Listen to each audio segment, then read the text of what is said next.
ライズテックのテルローが届きましたよ。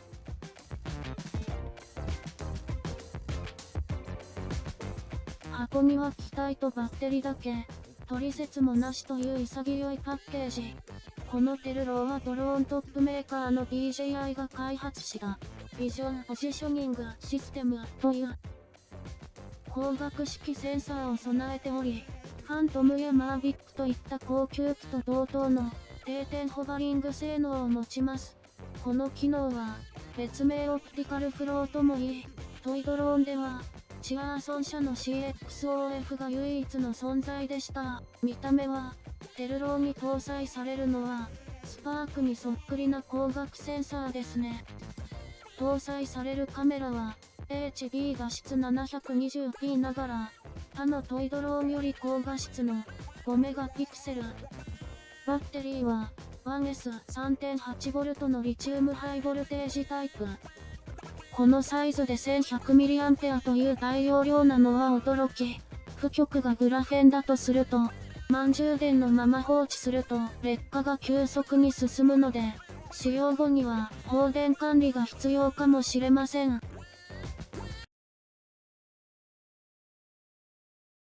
接続手順の説明は省きます。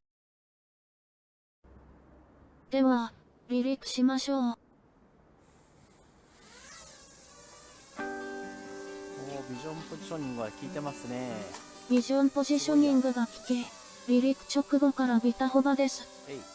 しかも、体力によって姿勢を乱されても、すぐに元に戻ります。普通の撮影じゃなくてさ、これをさ、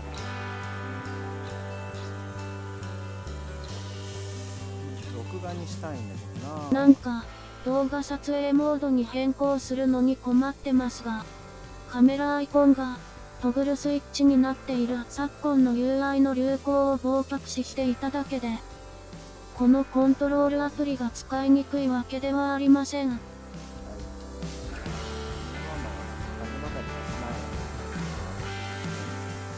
なんか、不思議なくらいピッチ方向もロール方向も映像が傾かないんですが、この機体って、電子手ブレ補正とかついてましたっけ？ 720p の HB 映像なら、2メガピクセルもあれば十分なんですが、きっと、電子補正で動的なトリミングを行うために、5メガピクセルの高い画素数を採用したんですね。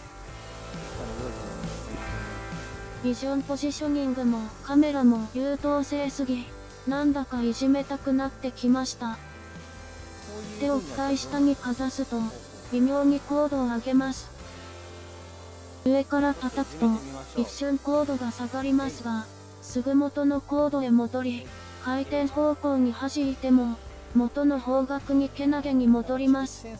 アプリ内に、IMU キャリブレーションが用意されていることから、地磁気センサーが搭載されているのだと思います。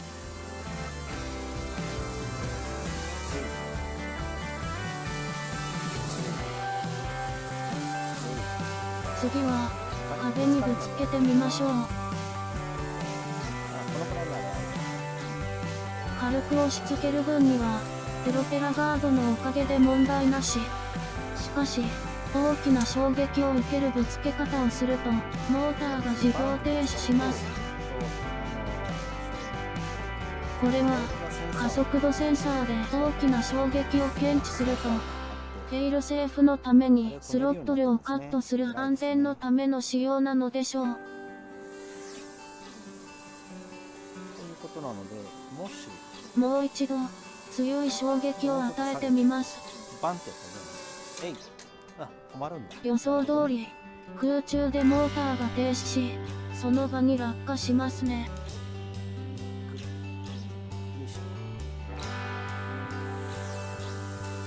チワーソン CX10WD などは機体角度が40度を超えたらモーター停止という簡易フェイルセーフでしたが、このテルローはさらに安全性を高めた仕様になっていることに好感が持てます。このくらいぶつかるんですね。ドローンビギナーの方でも安心して飛ばせますね。そろそろバッテリーないですね。最後に下げましょう。手のひらへの着陸をやってみたいと思います。ハンドランニングやってみましょう。ハンドランニング。イエス。はい。あら、超簡単。これはマストバイヤー。ご視聴ありがとうございました。